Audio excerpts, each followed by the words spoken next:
Glória a Deus, aleluia, bendito é o nome deste Deus maravilhoso, glorioso, eterno e justo. Toda honra e glória e majestade pertence ao Senhor nosso Deus.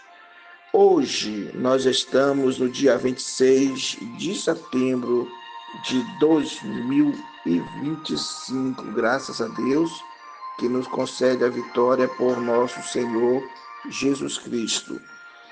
Você é o nosso amigo de todos os dias, que nos escuta, que está conosco neste trabalho de oração, todas as madrugadas diante do Pai. Eu não sei que horas você vai ouvir esse louvor e ouvir este áudio e esta oração. Eu tenho certeza que isso vai sempre beneficiar a sua vida, a sua história, a sua alma, mas que também vai te ajudar a sentir cada vez mais perto do Senhor, porque Ele está para te abençoar, para operar grandemente em sua vida. Muito bem, hoje, como sempre falamos, como Jesus é mencionado em cada livro da Bíblia. Nós estaremos com o subtema o livro do profeta Naum. Você pode meditar conosco. Nós estamos na primeira parte, visão geral. O livro de profeta Naum tem uma composição poética, acróstica, ousadamente intitulada Sentença contra Nínive. Revelou sua confiança num Deus que é o juiz moral supremo, mas é interpretado por alguns teólogos como uma prévia da ação de Cristo, em que Jesus traz a justiça e a libertação definitivamente do mal, culminando na sua segunda vinda. Bendito seja o nome do Senhor. Nosso versículo de ouro diz assim, Isaías 52, verso 7. Quão suaves são sobre os montes os pés do que anunciou as boas novas, que faz ouvir a paz, que anuncia o bem e que faz ouvir a salvação, que diz a Sião, o teu Deus reina. Que versículo maravilhoso é este, né? Também Naum, capítulo 1, verso 15, diz assim, eis que sobre os montes, os pés do que trazem boas novas, do que anuncia paz, celebra as tuas festas, ó Judá, cumpre os teus votos, porque o ímpio não tornará mais passar por ti, ele é inteiramente exterminado. Maravilha de Deus, né? Então, ambos os versículos falam de boas novas, de anunciar coisas novas. E palavra boas novas indica o Evangelho de Cristo, que é o poder de Deus para a salvação de todo aquele que crê. E lembra-nos do anjo que anuncia aos pastores que Jesus Cristo havia nascido, que Jesus havia nascido, né? Isso nos lembra dessa parte tão importante. O profeta Naum, no capítulo 1, verso 15, já está mostrando que eis sobre o monte os pés do que traz boas novas. Bendito seja o nome do Senhor. Nossa verdade inquestionável diz assim, o Senhor conhece os seus e dos seus ele é conhecido. Vamos ver se é verdade? Naum 1,7. O Senhor é bom, uma fortaleza no dia da angústia e conhece os que nele confiam. O primeiro versículo mostra que Deus conhece a você. Se você confiar nele, ele passa a viver uma vida de intimidade, uma vida próxima de você. João capítulo 10, verso 14 diz assim, eu sou o bom pastor e conheço as minhas ovelhas e das minhas ovelhas sou conhecido. Então, ambos, tanto o bom pastor conhece as suas ovelhas, como a pessoa que serve a Deus de coração, conhece a Deus, sabe que Deus não se mete em farrumbamba, que Deus não briga de qualquer maneira, ou seja, Deus ele é um Deus vingador, sim. Nós vamos aprender aqui que ele é um Deus que, no livro de Naum, que ele é um Deus que ele suscita a vingança. Mas por que será que Deus resolve trazer a vingança? Porque ele fez o que tinha que fazer, fez todo o possível, e mesmo assim aquele povo não foi justo para com ele. O versículo 19 do capítulo 2 de 2 Timóteo diz assim: Todavia o fundamento de Deus fica firme, tendo este selo: o Senhor conhece os que são seus, e qualquer que profere o nome de Cristo aparta-se da iniquidade. Olha aí, uma prova linda, né? Se eu amo a Cristo, se eu sirvo a Cristo, eu devo me afastar da iniquidade. Eu não devo praticar a iniquidade. Atos capítulo 1, verso 24, diz assim: orando, disseram: Tu, Senhor, conhecedor dos corações de todos, mostra qual destes dois tens escolhido. Essa oração foi feita pelos apóstolos para a escolha do substituto de Judas, que Judas traiu Jesus. Mas eles colocam aqui: Tu, Senhor, conhecedor dos corações de todas as pessoas, né? Deus conhece o seu coração, conhece a sua mente, seu jeito de ser, tudo que você pensa, que você fala, com quem você vive, do lado de quem você está, aprovando o que você está aprovando, assim como Ele está olhando os seus sentimentos, suas dores, suas angústias. Deus, Ele conhece todas as coisas e sempre estará disposto a lhe abençoar. O nosso destaque está em Êxodo 34, versos 6 e 7. Passando, pois, o Senhor perante a sua face, clamou: Jeová, o Senhor, Deus misericordioso e piedoso, tardio em irar-se e grande em beneficência e em verdade, que guarda a beneficência em milhares, que perdoa a iniquidade e a transgressão, e o pecado que o culpado e o pecado, e que o culpado não tem por inocente, que visita a iniquidade dos pais sobre os filhos dos filhos, até a terceira e quarta geração. Então, esse versículo aqui já mostra que Deus, ele não só nos conhece, mas ele é um Deus que é misericordioso, piedoso e tardio em irar-se. Ou seja, se Deus pode se irar, pode. Por que Deus pode se irar? Porque ele pode ser provocado. Eu posso provocar com meus erros, com a minha mentira, com a minha calúnia. Eu posso provocar com qualquer ação que envolva iniquidade, pecado, maldade, ódio, rancor, narrativas vãs, né? História de carochinha. Eu posso provocar a ira de Deus.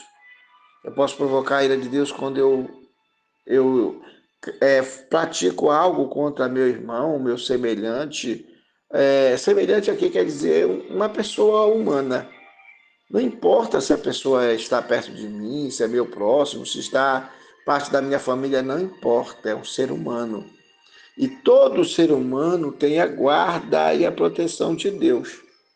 Deus costuma conservar seu amor e a sua graça como forma de bondade para todos nós. E o que ele quer é que todos nós sejamos alcançados por sua bondade. Então, ele é tardio em irar-se. Mas, pelo outro lado, ele não tem o culpado por inocente. Então, esse negócio de forjar provas, esse negócio de juntar testemunhas, esse negócio de inventar coisa a respeito das pessoas, esse negócio de gritar bem, porque o fulano não presta, porque o fulano é isso, porque o fulano é aquilo. Gente, isso é muito perigoso. Porque as escrituras mostram que Deus nos sonda e nos conhece. Conhece o nosso deitar e o nosso levantar.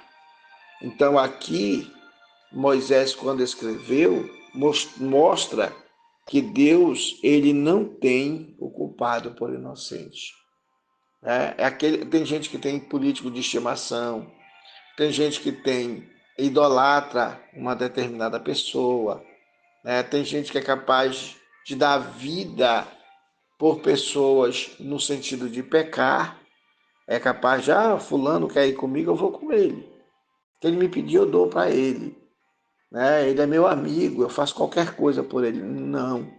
Você só pode fazer as coisas que não lhe levarão ao pecado, que não lhe levarão a ofender a santidade de Deus, que não vai fazer de vergonha para Deus. Porque se você fizer algo, mesmo que seja seu amigo, seu irmão, sua mãe, seu pai, se você fizer algo que seja vergonhoso aos olhos de Deus, você será reprovado.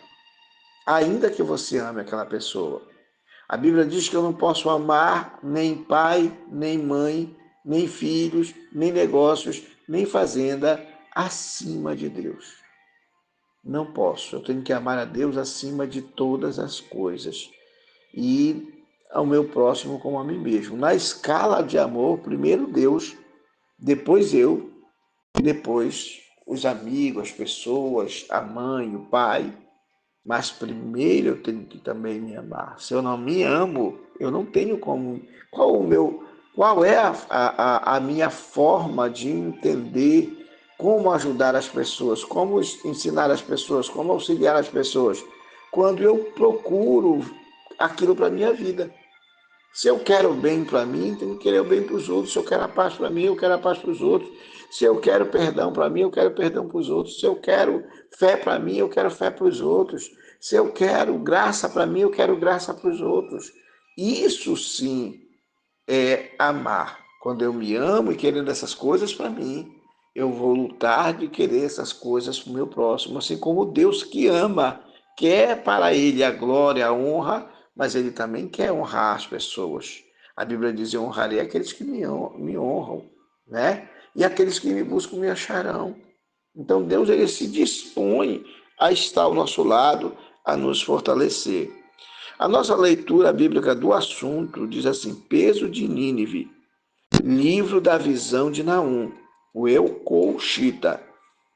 O Senhor é um Deus zeloso e que toma vingança. Olha a palavra aqui para você ver que eu não estou mentindo. Que toma vingança. O Senhor toma vingança e é cheio de furor. O Senhor toma vingança contra os seus adversários e guarda a ira contra os seus inimigos. Aqui não se trata de guardar algo que Deus está fazendo com o propósito de ferir ninguém. Mas ele só vai fazer isso quando essa pessoa se tornar seu inimigo, seu adversário. Quando esta pessoa se levanta contra Deus, olha, imagina, a criatura se levantando contra o Criador. Um ser humano criado por Deus passa a dizer que Deus não existe, passa a ofender a santidade de Deus. E o que é pior, essas pessoas se baseiam em erros e falhas humanas, como se Deus fosse humano. Porque fulano errou, o pastor errou, o sacerdote errou, a mamãe não vale nada, o papai não vale nada, meu irmão não vale nada, por isso Deus não vale nada. Aí está errado. Não, Deus não apoia o culpado. Se ele é culpado, Deus quer que ele se arrependa, ele se converta, do contrário, ele será condenado sim. Ele sofrerá o agir de Deus na vida dele, além de Deus permitir com que ele seja julgado humanamente falando. Porque Deus, diferente de nós, ele sonda o nosso coração. Ele sabe como é que está nosso desejo. Então o Senhor é tardio em irar-se e grande em força, e é o culpado não tem por inocente. O Senhor tem o seu caminho na tormenta e na tempestade, e as nuvens são o pó de seus pés. Olha, imagina que coisa maravilhosa é essa, né? As nuvens são o pó dos pés de Deus.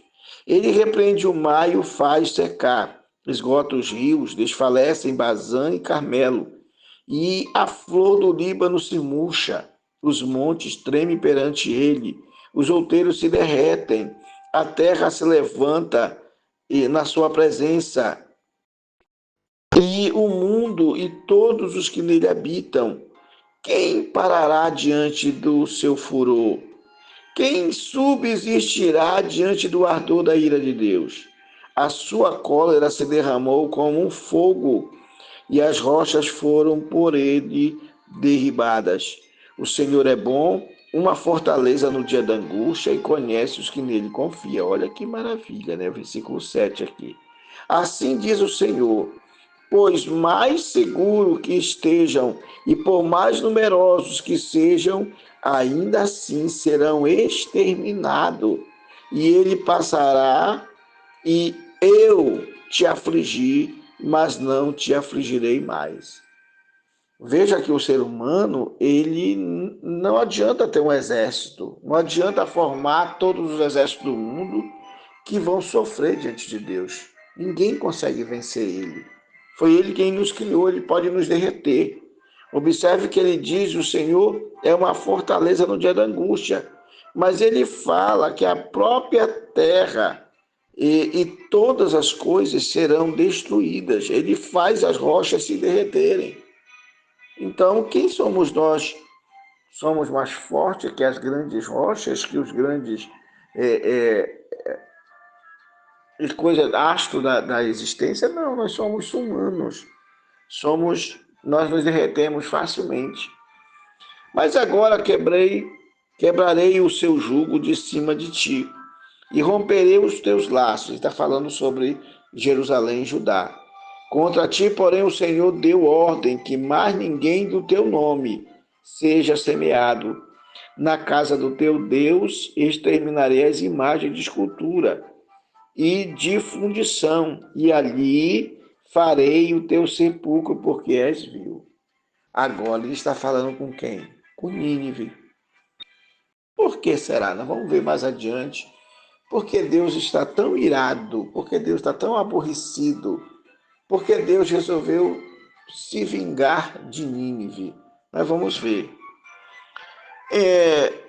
Em 722 a.C., as previsões feitas pelo profeta Isaías, Oséias e Amós se concretizaram com a queda do reino de Israel, situado ao norte da Palestina.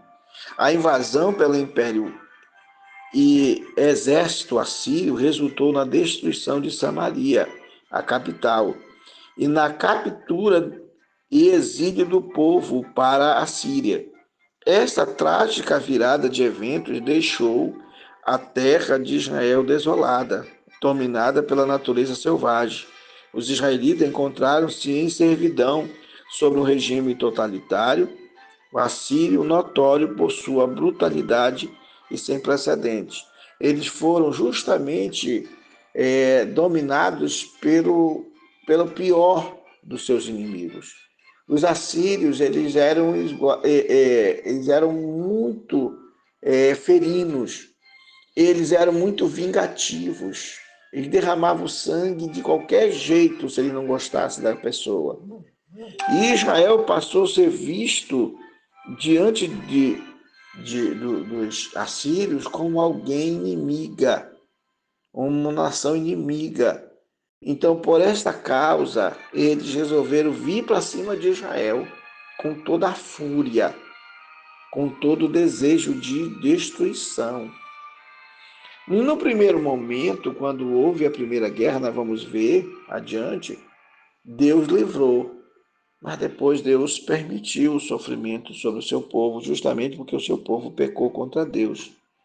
Então a brutalidade deles era sem precedentes. E Deus fala com isso, Deus diz para eles que eles eram vil. Eles eram tão sórdidos, tão ferinos, tão violentos, tão odiosos.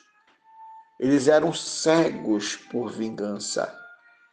E isso causou problema na vida deles. Na época do profeta Jonas, Nínive foi poupada pela compaixão de Deus em resposta ao seu arrependimento. Jonas capítulo 3, isso aconteceu em 760 a.C. Veja só que nós falamos do profeta Jonas, para quem está começando conosco agora, mas nós já falamos. Já falamos que Deus foi e poupou. Por causa dos ninivitas, Deus praticamente ia matando Jonas.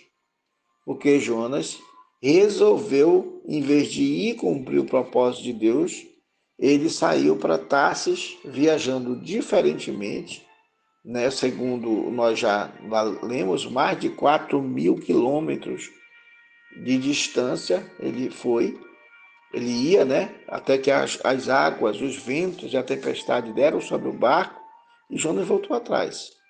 Mas já era tarde demais, porque o mar já estava atrevido, os navegantes tinham perdido do que tinham, e aí começaram a clamar para que Deus, o Deus deles, pudesse salvar, e nada. Foi quando eles viram Jonas dormindo, então eles acordam Jonas e perguntam: por que tu estás dormindo enquanto nós estamos perecendo? Clama ao teu Deus também. Foi aí que Jonas confessou que ele era o culpado. Mas vamos cortar a conversa. O que acontece é que o ninivita, vendo Jonas sair da boca do peixe e proclamando um juízo de 40 dias, se converteram. Chegou a conversa até o rei se humilhou e mandou todo mundo se humilhar 3 dias em seguida. Um jejum de 3 dias. Com o jejum de 3 dias, ele conseguiu. Deus deixou de fazer o que ia fazer e livrou os ninivitas, poupou os ninivitas.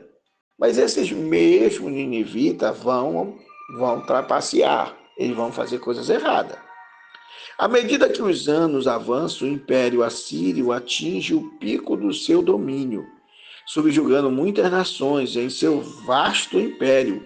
Contudo, a tentativa de invadir Judá em 703 a.C., pelo renomado general assírio Senaqueribe, encontrou resistência. Ezequias, o devoto sendo rei de Judá, buscou refúgio na oração no templo de Jerusalém, implorando proteção divina.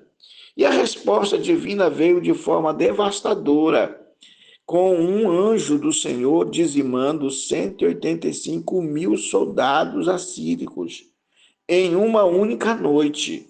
Uma calamidade cuja natureza exata permanece em mistério. Após esse evento, Senaqueribe retirou-se para Nínive. Ele voltou, desistiu de matar. Não tinha mais, né? Não tinha mais, porque perdeu 185.000 homens num dia só, fora que eles fugiram, né? Eles foram corridos. Aqueles que escaparam correndo, fugindo, mas a maioria ficou morto. Nínive foi destruída em 612 a.C., quando foi saqueada e invadida por uma coligação de babilônicos, os medos e os persas, marcando o fim do poderoso Império Assírio. As forças aliadas cercaram a cidade. Após a derrota do último rei assírio, Assurbanipal, a cidade foi saqueada e arrasada, sendo a sua destruição resultado da ação de vários povos que se revoltaram contra o domínio assírio, porque ele não somente invadiu as terras, ele matava as pessoas, eles eram sanguinários. E o pouco que restava se juntou de várias outras nações e resolveram então partir para cima da Assíria. Porque se ela só subjugasse as pessoas e cobrasse impostos, mas ela não era só assim, né? E hoje não é diferente. A gente vê que hoje o propósito não é só cobrar altos impostos, é deixar as pessoas morrerem sem tratamento médico, na fila por uma coisa, por uma cirurgia que nunca vai, que praticamente poucas vezes acontece, sendo uma pessoa que fique totalmente dominada, né, obrigada a obrigar-se ao governo por causa dos favores que faz, aquela merrecazinha que ajuda, e pela contrapartida ao roubo, aquela compra severa de votos através do dinheiro do próprio povo. E isso para fazer a vontade deles para subjugar o povo. E nós sabemos que essa atitude de Judá e de Samaria foi que levou eles à queda, porque eles desprezaram os seus pobres, desprezaram as viúvas, desprezaram os necessitados, desprezaram os doentes, desprezaram as ovelhas do Senhor. Por isso Deus se levantou contra ele, né? Aqui diz Naum, de origem obscura, possivelmente vindo de uma cidade palestina, desconhecida, ofereceu uma mensagem de fé e coragem ao povo de Judá. Seu livro, uma composição poética acrosticada, ousadamente intitulada de Sentença contra Nínive, revelou sua confiança num Deus que é juiz moral e que ele é supremo. Apesar da aparente demora em executar o juízo, o Deus que criou a natureza em sua majestosa força e beleza é também um refúgio para os justos e um terror para os opressores. Você quer ver Deus do seu lado? Faça a vontade de Deus. Obedeça a palavra de Deus. Ame o seu Deus. Você quer ver Deus aborrecido? Faça o contrário. A queda dos ninivitas acontece justamente porque Deus não aceitou mais. Deus foi contra eles porque eles se tornaram vil. Eles praticavam a maldade. Naum profetiza durante um período de grande inquietação política da região, quando as nações vizinhas buscavam liberdade do domínio assírio. Ele aproveita esse contexto para anunciar a queda eminente de Nínive e a justiça de Deus sobre os opressores. Observe aqui que Deus, apesar do povo, dele permitir a Síria dominar Samaria, dominar as 10 tribos, mas Deus só permitiu por causa da idolatria deles, porque eles bagunçaram com a adoração a Deus. Eles se desviaram do Senhor, eles fizeram coisas desagradáveis, eles praticavam sexo diante do altar, que eles diziam que era para Deus. Eles faziam coisas erradas. Então, o que é que a gente percebe nessa situação? Que Deus não aceita. Promessa de consolação para Judá. Na conclusão do livro, que nós vamos ainda passar mais uma parte, Naum oferece palavra de consolação e esperança para o povo de Judá, que sofreu sob o domínio dos assírios. Ele profetiza sobre a libertação de Judá do jugo de Nínive e a restauração da paz e a prosperidade sobre o governo justo de Deus. E isso Deus fez. Em 612, Deus destrói Nínive, mas ainda não libera Israel. Ainda não libera. Ele ainda fica debaixo do jugo dos babilônicos, dos medos e dos persas. Incluindo aquelas que se levantam contra o seu povo. Ele também pronuncia o cumprimento das profecias do julgamento divino que encontra o seu ápice na pessoa de Jesus Cristo. Como Naum profetiza sobre a queda de Nínive e a libertação de Judá. Ele aponta para a redenção e salvação, né, que a gente só vai encontrar perfeitamente em Cristo Jesus, nosso grande libertador. O livro de Naum é uma poderosa profecia contra a crueldade e a opressão que destaca a justiça de Deus sobre os ímpios e oferece consolo e esperança para aqueles que amam a Deus. É um lembrete vívido do caráter soberano e justo de um Deus que é paciente em sua ira, mas também é implacável em sua justiça. Não queira Deus contra a sua vida, contra a sua família, não. Até porque não é projeto de Deus. Jesus disse: eu vim buscar e salvar o que se havia perdido. Jesus disse: eu vim para que tenham vida e a tenham em abundância. Jesus, ele é muito bom quando ele entrega a sua vida em nosso lugar. Quando ele já está no Getsêmani ali orando, que Deus, eu creio que ele contempla tudo o que ele ia passar na mão dos judeus, tanta humilhação, né, tanta ofensa, cuspida, traição, tanta pancada, tanta chicotada, perda dos seus tecidos, né? Quando batiam, tirava pedaços da pele do corpo de Jesus, sangue lixava. Jesus via aquela humilhação pública, tudo aquilo ele ia passar, mas ele não desistiu de nós, ele não desistiu de você. Ele quer a nossa salvação, Ele quer a nossa libertação. Então, que a gente se submeta à vontade de Deus, que você se submeta ao controle do Espírito Santo, que você aceite o domínio de Deus, que você se curve diante da grandiosidade do Deus que você tanto precisa, pois Ele está sempre pronto a nos libertar, a nos perdoar, a nos curar.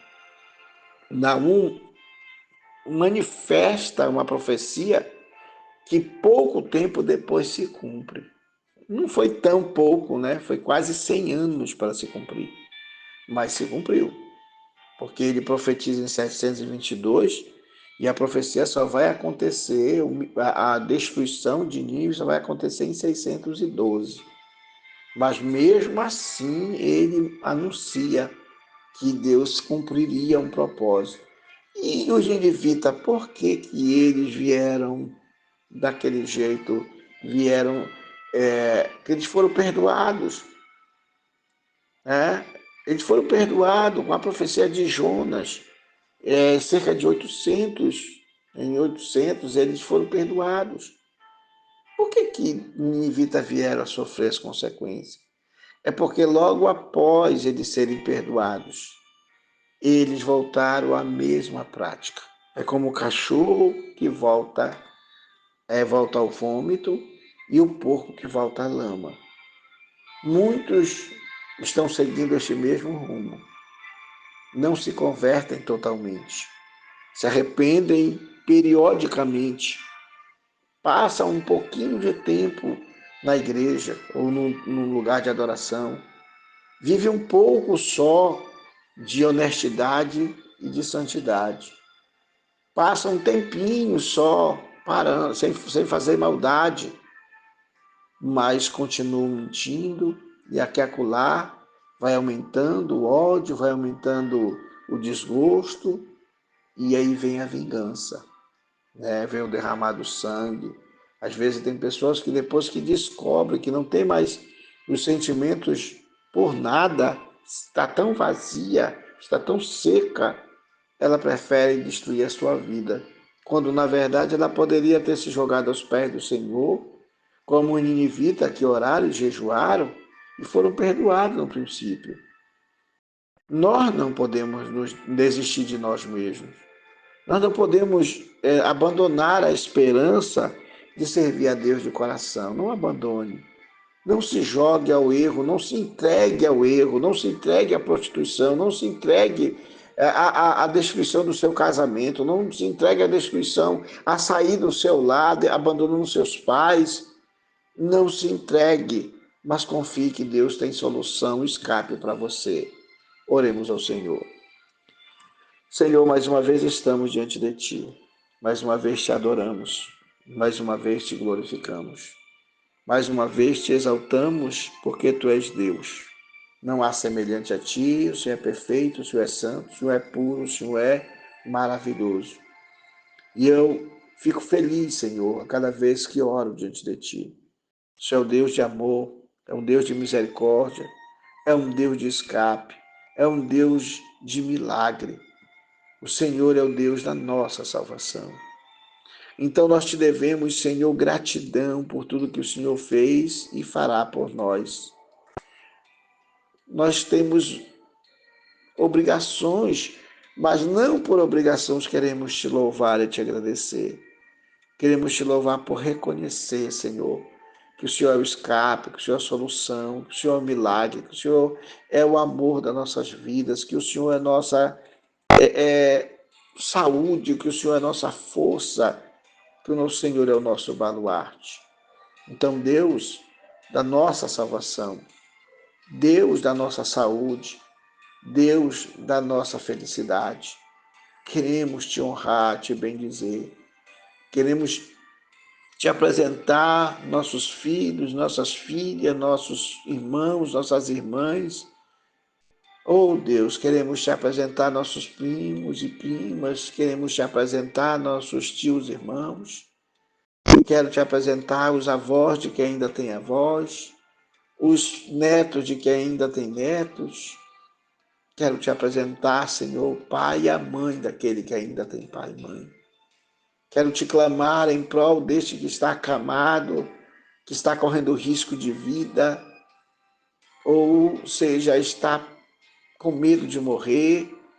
Quero te apresentar esta pessoa, Senhor, que precisa de compaixão, de misericórdia na sua vida, de um milagre, Senhor, seja de cura ou seja um milagre financeiro, Senhor, na sua vida. Seja uma solução para que o pão de cada dia não venha faltar na sua mesa, Senhor. Deus, olha este pai, esta mãe que estão em asilo, abandonado pelos seus filhos. Esses avós que estão abandonados por seus netos. E o que é pior que às vezes, Senhor, eles estão morando na casa e vivendo dos negócios dos seus pais. E não dão valor, mas colocam em asilo, dizendo não, lá vão cuidar melhor do que nós. Na verdade, nunca, Senhor. Nunca ninguém trata melhor do que o parente, do que o filho, do que a filha. Mas eu não estou falando de um filho sanguinário, de uma mãe sanguinária, de um pai sanguinário. Eu estou falando de alguém que tem o Senhor no coração. Ninguém vai fazer melhor do que a gente, meu Pai. A gente tem o amor que o Senhor nos deu, um amor que constrange. O Senhor nos deu um amor que nos fortalece, nos anima. O Senhor nos deu um amor que suporta todas as coisas. Um amor que é capaz de ir e entregar sua própria vida. Porque o Senhor sabe que o amor que o Senhor nos deu é um amor ímpar, é um amor ágape. Oh, Senhor, por isso nós te adoramos e te glorificamos, meu Pai. Porque o Senhor não nos abandonou, porque o Senhor não nos deixou só, porque o Senhor está conosco, meu Pai. Eu te peço por essa pessoa que está aflita, que está carente, por essa família que está enlutada. Eu quero te pedir por essa pessoa que está, Senhor, pedindo socorro, uma solução, um milagre para a sua vida. Que o Senhor, olhando o seu coração, olhando a sua fé, olhando, Senhor, o seu propósito, se é verdadeiro, Senhor, estenda as mãos. Se não é para o Senhor curar, abra as portas para que essa pessoa possa conseguir a sua vitória através dos médicos, através dos favores humanos, meu Pai. Eu te clamo nesta hora, Pai, e mais uma vez apresento minha nação, Senhor. Nação tão sofrida, em cada recanto desse país, em cada lugar tão escondido, de longe, Senhor, da civilização, pessoas que moram, que andam quilômetros e quilômetros para chegar à sua casa, que às vezes o transporte nem chega até a casa, Senhor. Mesmo assim tem que andar e caminhar, até mesmo dentro da lama, Senhor, debaixo de chuva. Pai, em nome de Jesus, olha para o nosso país. Olha para esses políticos no Senado, que estão, Senhor, também na Câmara dos Deputados estaduais e federais. Pai, trabalhe essas vidas, Senhor. Fala a esses homens que foram votados para lutar em nosso favor, os governadores, os prefeitos, os vereadores, que foram trabalhar, houve um trabalho, Senhor, e o Senhor abençoou para que eles estejam onde estão, Senhor. Alguns dizem, mas eu comprei o voto. Senhor, mas se ele fez isso, ele já fez errado. Mas se ele fez isso, Senhor, com o propósito de ajudar, de compartilhar, ajuda esta pessoa, Senhor, a ter moral, a ter caráter, a ter fibra, a ter coragem, a enfrentar o que tem que enfrentar, mas ser honesto para com esse povo brasileiro. Salva a nossa nação dos juízes e de todos aqueles, Senhor, que podem fazer justiça e fazem o contrário. Aqueles, Senhor, que mentem, que enganam, que falsificam documentos, que são testemunhas falsas. Aqueles, Senhor, que inventam coisas, que criam coisas e acabam maltratando e acabam prendendo quem não é para prender, Senhor. Salva a nossa nação. Salva o pobre da nossa nação, que passa fome, que passa necessidade, que não tem nem onde dormir direito, Senhor, que mora nas ruas. Por favor, meu Pai, o Senhor é Deus de todos nós. O que será de nós sem o Senhor? Por isso, nesta hora, eu te clamo em nome de Jesus. Ajuda esta pessoa, ajuda esse meu amigo, meu irmão, ajuda o meu vizinho, ajuda esse colega de trabalho, ajuda meu Pai, age poderosamente nesse meu amigo, neste empresário, Senhor, o qual eu oro por ele todos os dias. Abençoa, Senhor, a todos que estão envolvidos na política, mas que estão sérios, são responsáveis, são honestos, querem viver essa honestidade. Ajuda, meu Pai, e abençoa os verdadeiros obreiros, homens de Deus, mulheres de Deus, que servem a Ti de coração, mas que aqueles que são maus dentro da Tua casa, maus pastores, maus sacerdotes, maus líderes, seja ele o nome que ele se der, Pai, que o Senhor o responsabilize por seus atos mentirosos, enganadores, traidores, que desviam, Senhor, o dinheiro do teu povo para causas que não são justas. Meu Deus, em nome de Jesus, faz a diferença em todo o nosso Brasil, em todas as igrejas do Brasil, na igreja do Brasil. Assim como tu tinha a igreja de Éfeso, a igreja de Esmina, eu sei que o Senhor tem a igreja do Brasil. Opera grandemente, eu te peço, Pai, e te adoro em o nome do Senhor Jesus Cristo, porque grande e poderoso é em perdoar. Te amo, Pai, em nome de Jesus.